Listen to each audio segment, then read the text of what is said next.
resultados que les van a alcanzar. Pero recuerden algo, las pruebas de laboratorio son pruebas de apoyo al diagnóstico. Entonces, qué reporte o cómo van a interpretar un hemograma? Para saber cómo interpretarlo, primero tienen que saber qué es lo que les van a reportar en un hemograma. ¿Qué les reportan en el hemograma? El hemograma es un estudio de lámina.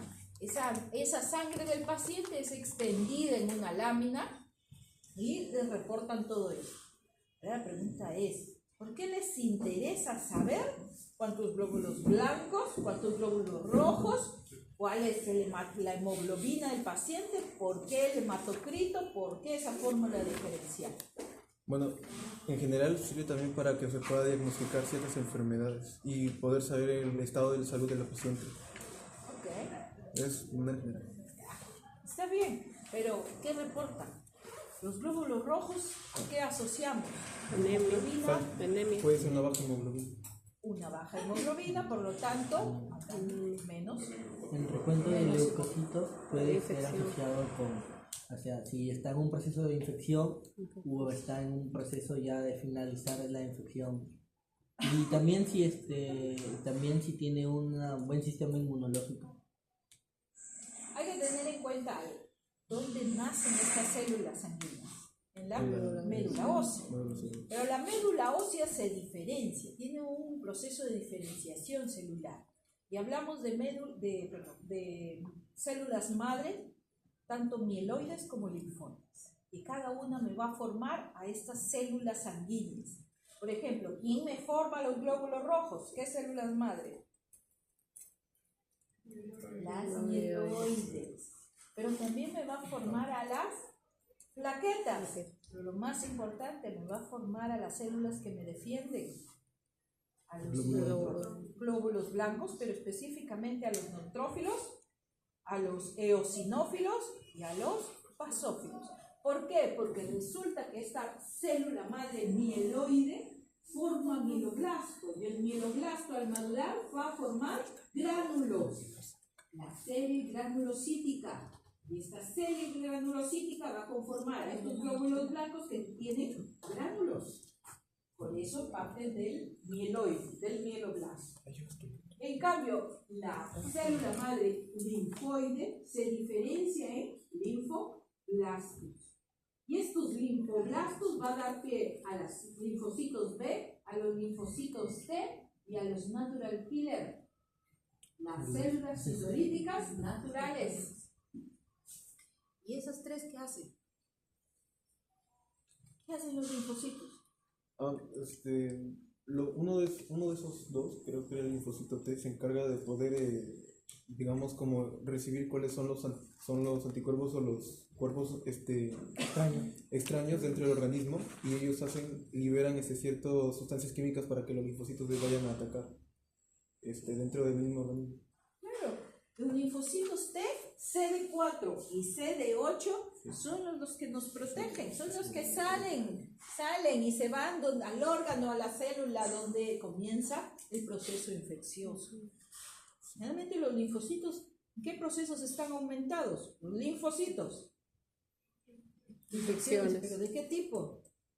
Pues las infecciones son varias. Recuerden que las infecciones pueden producirse por bacterias, por virus, por parásitos, por hongos de tipo viral. Los linfocitos T van a correr cuando hay infecciones de tipo viral. ¿Sí? De tipo viral. ¿Y cuándo corren los neutrófilos? Los polimorfos nucleares. ¿Infecciones bacterianas?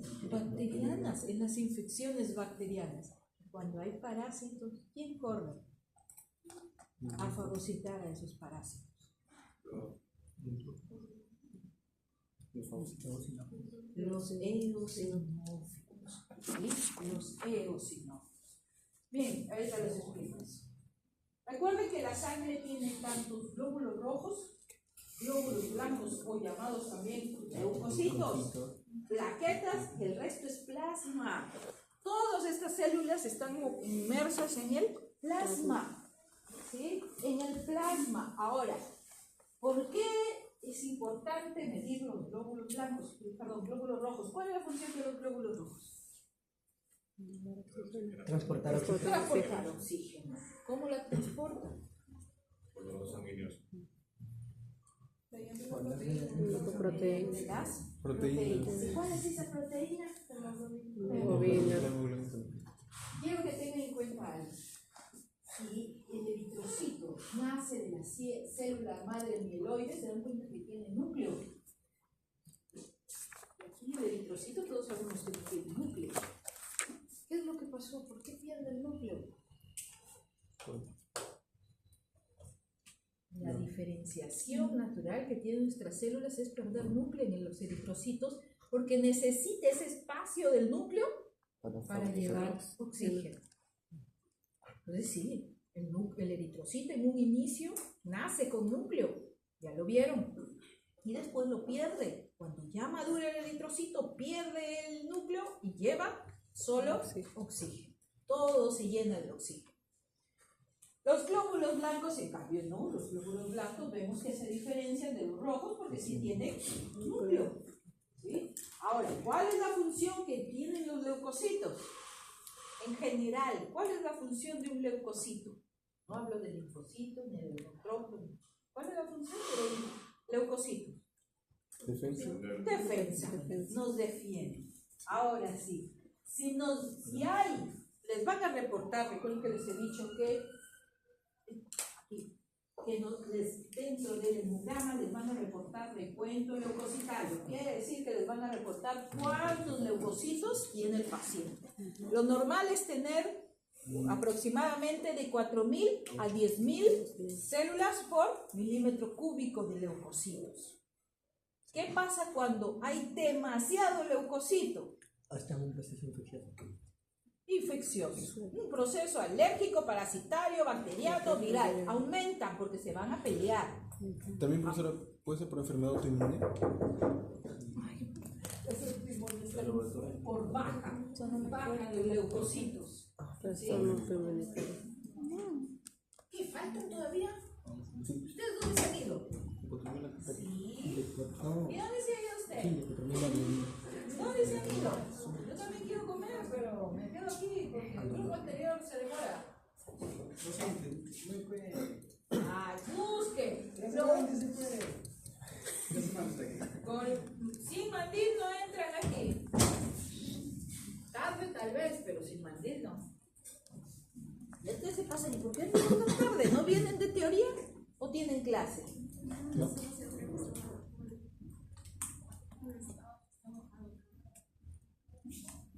Sí, está mojado. Sí, fue aquí, por favor. Ahí está mojado porque los chicos se lavan las manos y el caño está para un lado.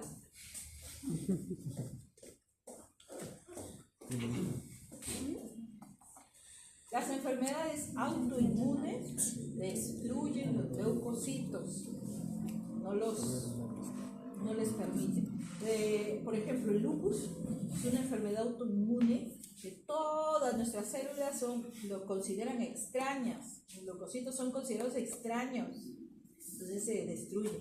El paciente con lupus siempre está predispuesto, ¿no?, a este tipo de infección, a diversas infecciones. Pero hay algo más conocido, el VIH. ¿Y el VIH, por qué el recuento de glóbulos blancos está tan bajo? ¿Qué ataca el virus del VIH? Defensas. ¿A quién? El sistema inmune. El sistema inmune. ¿Pero a quién? Del sistema inmune hemos visto que hay varios. T4. Linfocitos T, T4. CD4. Entonces, al destruir a nuestras defensas, a linfocitos T, CD4, el recuento de glóbulos blancos baja. ¿Sí? Baja. Ahora, el tratamiento de la quimioterapia, el tratamiento contra el cáncer, es un tratamiento pues que trata de eliminar a las células que están en metástasis. Pero el hecho de eliminar a esas mismas células también destruye a nuestras defensas. ¿Sí? Entonces también el tratamiento con quimioterapia es un tratamiento que va a disminuir el conteo de glóbulos blancos. Si la médula no funciona, no crea a estos glóbulos blancos, pues el recuento también estará bajo. ¿Sí? Entonces, cuando la médula tiene esta deficiencia, se altera, cuando hay infecciones. Hay algunos procesos infecciosos en que llega ese microorganismo a pasar hacia la médula y la lesión, ¿no? Evita que forme glóbulos blancos, leucocitos. ¿Cuándo aumenta el conteo de glóbulos blancos? Los compañeros dijeron muy bien: infecciones bacterianas, virales, parásitos, alergias, hongos, hay un aumento de glóbulos blancos. Pero también, ya en el extremo, los pacientes con leucemia.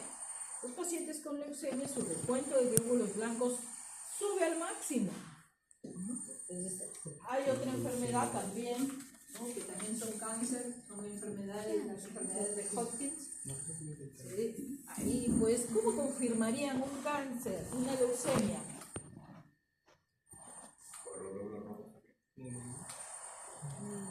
Falta de glóbulos blancos o glóbulos blancos atrapados en ciertas células. Porque cáncer por células mutadas y son células que No, ya no es un examen de sangre, ya. no son. ¿Cómo confirma un cáncer? Biopsia.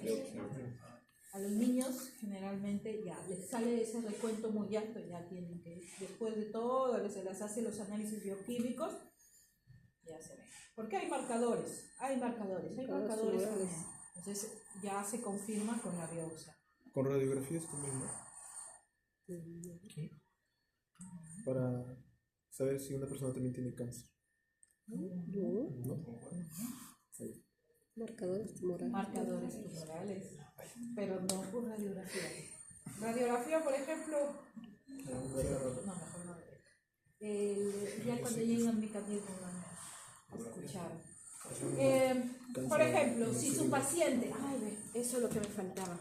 ¿Qué es lo que reportan en el hemograma? En el hemograma les van a reportar: hemograma comprende hemoglobina, hematocrito, recuento de glóbulos blancos, ya sabemos por qué, hemos dicho que es de 4.000 a 10.000, recuento de glóbulos rojos, plaquetas, pero sobre todo van a reportar fórmula diferencial, fórmula leucocitaria diferencial.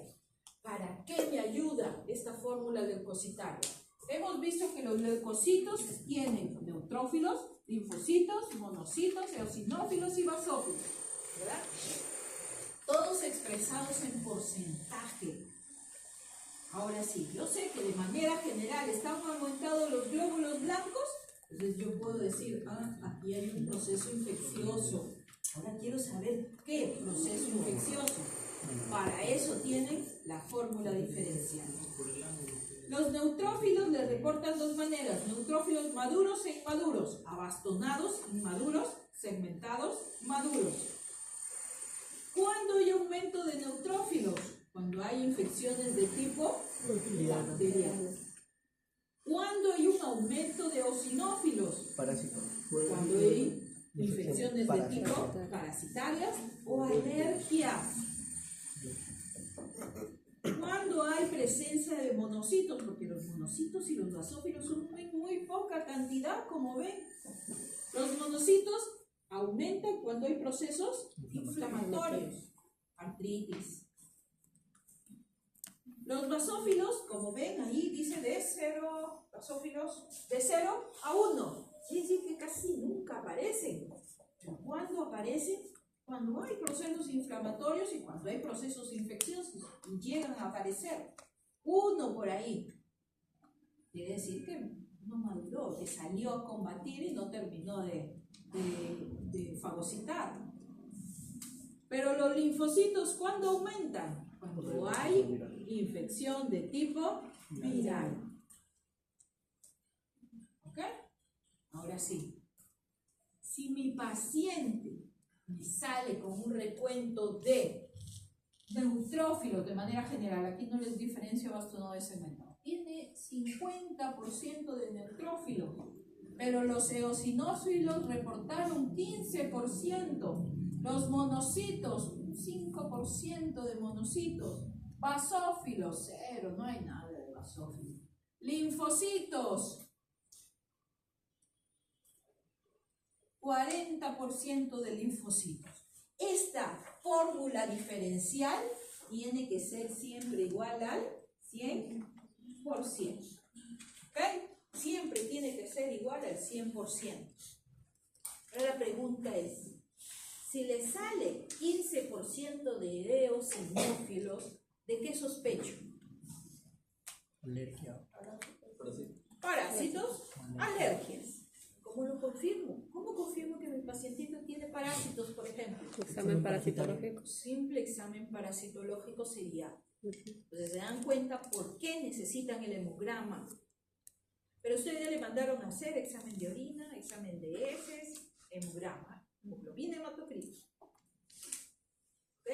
Ahora, este niño, lo más probable es que su hemoglobina esté en 10,5 gramos por decilitro. Por lo tanto, esa es su hemoglobina, ¿sí? Su hemoglobina. 10,5. ¿Tiene relación? Por los parásitos. Un pacientito parasitado con hemoglobina baja. ¿Por qué? ¿Qué ha hecho el parásito? Come los nutrientes. Se come los nutrientes del niño, ¿no? Por eso, los niños parasitados generalmente van a tener hemoglobina baja, ¿sí? Hemoglobina baja. Bien, ahora, ¿qué pasa si sucede lo contrario? ¿Qué pasa si de repente tengo un niño, un pacientito, 80 de linfocitos? ¿Dónde estoy? No tiene nada de eosinófilos, tiene 5 de monocitos, 80, 86, y de repente tiene solo 15 de neutrófilos. Proceso viral. ¿Ok? Procesos virales. Los niños en crecimiento generalmente les van a aparecer solo linfocitos. ¿Por qué creen que sucede eso? Porque recién están generando anticuerpos. Recuerden que también es vacuna, ¿no? La misma vacuna de reacción, mientras están peleando uno con otro, genera presencia de linfocitos. ¿Sí? Por eso hacen fiebres. ¿Ok? Bien, ahora sí. Eso es el hemograma.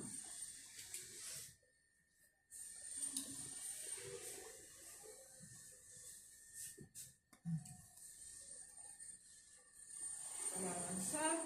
Bien, el hemograma es un estudio de lámina. Yo ya les he hecho las láminas, ya están listas para que ustedes las observen. Van a tener que identificar, diferenciar varios tipos de células. Ahí. ¿Cuál es la característica? Ahí les he dejado neutrófilos, les he dejado eosinófilos y linfocitos, entre los dos microscopios. ¿Cómo es el eosinófilo? Se van a dar cuenta que el eosinófilo tiene gránulos. Le van a tomar foto y yo les voy a mostrar, sí, me han dejado ahí. El eosinófilo, sus granulaciones que están en el citoplasma, le dan un color anaranjado al citoplasma. Pero otra característica del eosinófilo es que es bilobulado. Ese núcleo se parte en dos.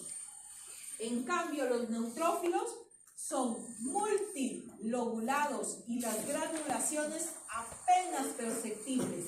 Multilobulado. Todo esto es el núcleo, pero ese núcleo se ha dividido en 1, 2, 3, 4 lóbulos. Multilobulados. ¿Cómo son los neutrófilos? Les decía, abastonados, que son los inmaduros. Ese núcleo no termina de lobular o dividirse. Entonces, por eso se ve como si estuviera un solo núcleo dentro del citoplasma. ¿Cómo son los linfocitos? Son pequeños y tiene el núcleo tan grande que abarca todo el citoplasma. En cambio, los monocitos son las células más grandes que tenemos. Y esta célula se caracteriza porque su citoplasma tiene gránulos apenas perceptibles, pero sobre todo porque el núcleo es pequeño.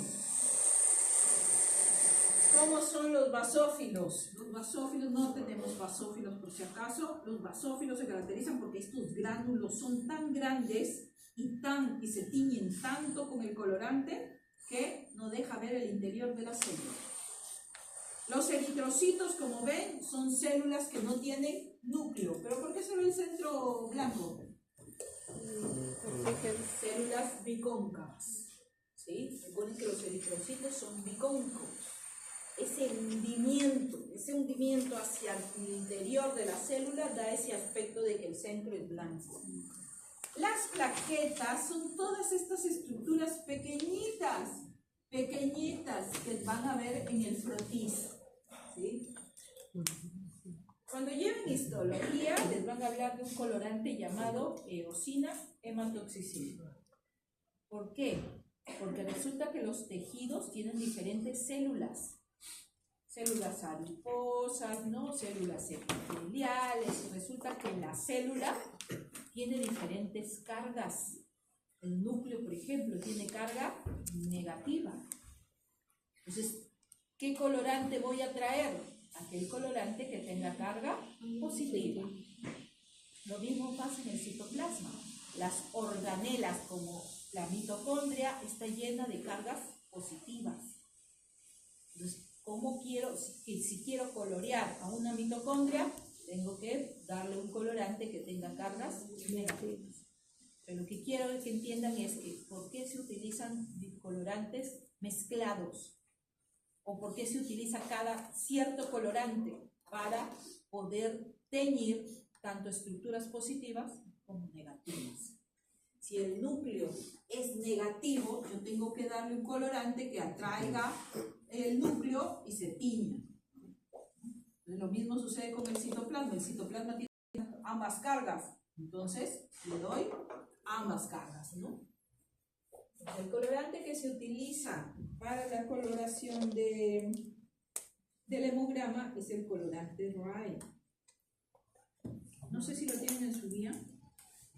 No les pregunté al grupo anterior. Tenemos otro colorante que se llama Gienza. Estos colorantes son utilizados para sangre, así como la hematoxicilina, eosina, que es utilizada en tejido, cumple el mismo principio. Tiene ambos tipos de colorantes, ácidos y básicos. Y vemos al microscopio para que diferencie. La hemoglobina tiene relación ¿con quién? Con el recuento de glóbulos rojos. Si hay pocos glóbulos rojos, por lo tanto habrá poca hemoglobina. Aquí sí tienen en su guía la diferenciación de la hemoglobina. En varones es de 14 a 18 y en mujeres es de 12 a 16. ¿Okay? Entonces, al tener esta concentración, pues podemos decir si tiene o no cierta cantidad de glóbulos rojos. El MINSA hace una diferenciación en los niños de 6 meses a 59 meses, que es 5 años, un poco menos de 5 años. ¿Sí? ¿Por qué? Porque el niño en esta edad está en crecimiento y desarrollo. ¿Qué hace la diferenciación? Que tiene menos hemoglobina, de 11 a 14. ¿Por qué? ¿De qué dependerá la formación de la hemoglobina? De proteínas. ¿Y cómo obtenemos proteínas? Entonces, como hacen esta diferenciación, entiendan que un niño de 6 meses recién está alimentándose, nutriéndose de proteínas diferentes a las que tenía el amado. Entonces, las enfermeras que llevan el desarrollo asocian que esa falta de crecimiento es por la falta de hemoglobina. Entonces, lo mismo sucede para el estado. ¿Qué hacemos con los niños anémicos? Recuerden que hay diferentes tipos de anemia. Anemia leve, moderada y severa. Va a llegar cuando estén en zona rural, desde la anemia aquí en Chiclayo todavía hay. Tenemos en Morrope, bueno, primero tenemos en Saña, después viene en Caguasi, o era al revés, no me acuerdo, y Morrope, que está más cerca todavía. Entonces hay mucho índice de anemia. lo que buscan es, ¿no?, tratar de sacar al niño de la anemia. ¿Por qué? Porque tienes a un niño sin fuerzas, no te estudia, no crece, no desarrolla. Entonces, por lo tanto, para la actividad, no es un niño que pueda realizarlo, ¿no? Cognitivamente tienes a un niño con un atraso, tienes un niño que para dormido, que duerme nada más. Entonces, todo eso lo vemos. Sé que están pensando, también me lo dijeron en el grupo anterior, hay que hacernos hemoglobina, me dijeron, tal vez por esto sea. Pero, bueno, son niños que sobreviven. Recuerden que en la zona rural lo que falta es alimento. Y en el colegio son niños que no te captan la información. No hay captación de la información cognitivamente. Hoy no tenemos hemoglobina, porque la hemoglobina es un reactivo. Es un reactivo que tiene un producto, tiene un veneno.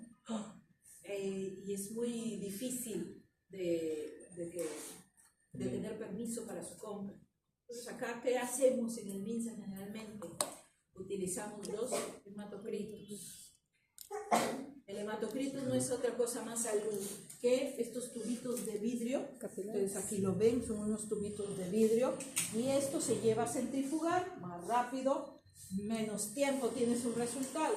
Entonces, ¿por qué les digo que los glóbulos rojos se asocian con la anemia? Porque lo que vamos a medir con el hematocrito es la cantidad de glóbulos rojos que tiene el paciente. Entonces, medimos esta cantidad de glóbulos rojos y lo expresamos en porcentajes. Ahí. ¿Cuáles son los porcentajes que tienen en su vida? De 37 a 47% es para mujeres. 42 a 50% varones. Y aquí se hace una diferencia en los niños de 30 a 44%. Y eso sí lo diferencian por edad. Ahora les pregunto, ¿por qué las mujeres tienen tan poca? Por la menstruación. ¿No? Entonces siempre va a haber este problema de las mujeres, sobre todo las que tienen problemas de menstruación de semana. Hay mujeres que semana y media menstruan, siempre van a tener este problema de la anemia, ¿no? Ahora, yo les decía que el recuento de glóbulos rojos es lo que medimos con el hematocrito y lo asociamos con hemoglobina. ¿Por qué? Porque un paciente con poco glóbulo rojo tendrá anemia. Pero ¿qué pasa con el paciente que tiene demasiado glóbulo rojo? ¿Qué pasa con el paciente que tiene demasiado? ¿Estará muy oxigenado? ¿Deshidratación? ¿El qué? Deshidratación. De la sierra. ¿Se le cierra qué? No, es de la sierra. Ajá. La sierra, en sierra sí es necesario. Por la altura. Por la altura. Cuando nosotros vamos a la sierra estamos... Ajá. ¿No? Porque nos falta oxígeno, porque tenemos poca hemoglobina. Pasa lo contrario cuando la persona de la sierra baja acá a la ciudad, a la costa. Están muy mareados porque demasiada oxigenación. Ahora, pero, fuera de que sea de la sierra o de la costa, ¿qué pasa con los pacientes que tienen policitemia? Demasiado glóbulo rojo. Yo les hablo de demasiado, porque hemos visto que lo normal en el varón es que tenga hasta 18%. Lo que pasa con, por ejemplo, un varón que tenga 20%, 19%, está alto. ¿Cuál es el riesgo en este tipo de pacientitos?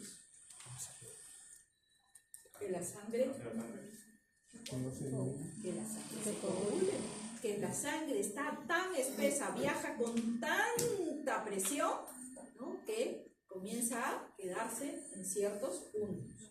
Eso es lo que puede dar lugar a la formación de trombos. Pero recuerden algo también, ya que me hicieron acordar de los niños. Los bebitos al nacer tienen 20 de hematocrito, tienen 19 de hemoglobina, 18, pero a las horas ya comienza a bajar. Ya se normaliza. Los días que ya le dan de alta, los 2 días ya tienes a un niño con 15, 15, 16 de hemoglobina. Hasta que deje de lactar y ya comience a tener menos hemoglobina, 11, 12. Y por la misma alimentación comienza a bajar o a subir, va a depender. Pero todos los niños nacen con mucha hemoglobina. ¿Por qué? Por dentro de la madre le da, le provee todo el líquido amniótico, le va a proveer oxigenación. Tiene bastante. Conforme va respirando y viviendo por sí solo, se van destruyendo. Entonces ahí comienza a bajar. Bien, hoy, ¿qué es lo que vamos a hacer? Nada.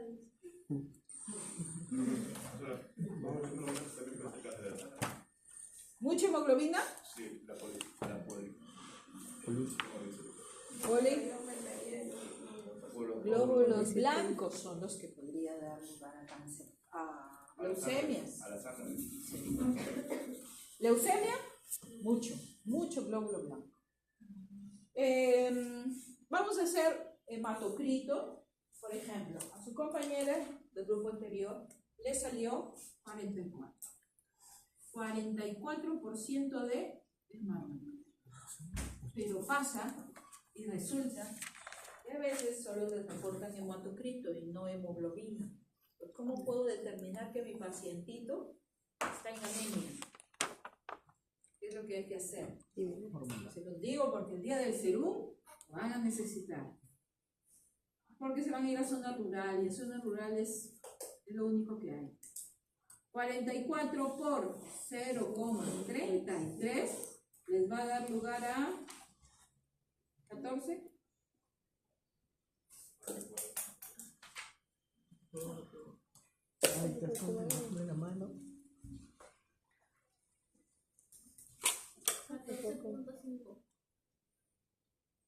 Miligramos por decilitro. Esto sería la hemoglobina aproximada del paciente, ¿sí? Es una aproximación multiplicar. Más que la fórmula, cuando ustedes dividen su hemoglobina, ¿sí? Les va a salir 0,33333. De dividir la hemoglobina. Es una fórmula que hay. Entonces, para poder aproximar ese hematocrito a su hemoglobina, ustedes lo único que tienen que hacer es multiplicar el hematocrito por 0,33 y obtienen un aproximado de hemoglobina. Y con eso pueden, bueno, ver si su pacientito necesita o no el tratamiento. ¿Qué pasa si le sale 30 de hematocrito? Con 30 de hematocrito, está en el límite. Multiplica 30 por 0.33, le sale 10 y 9.9. El grupo anterior me dijo otro dato, 10 y tantos. Con razón salieron mal. Yo les dije, ya hagan una calculadora que sepan usar. Y se equivocan con la calculadora. Hay calculadoras que les da en división, en fracción. Tienen que poner el inverso, pero ni siquiera me dijeron para decirles. Y muchos han fallado en esa parte. Y bueno, vamos a hacer hoy día, aquí en los microscopios, hay dos láminas, ya les he dicho, les he dejado eosinófilo con linfocito y aquí eosinófilo con neutrófilo. Distínganlo cuál es cuál, ¿sí? Y ahora sí, necesito un voluntario para mostrarles cómo se hace el hematocrito. Y después, si quieren, se pinchan. Se toman su muestra, ya ven para acá. De ahí lo hacen ustedes, no hay problema, yo los dejo. Pero para que tú vas a sacar.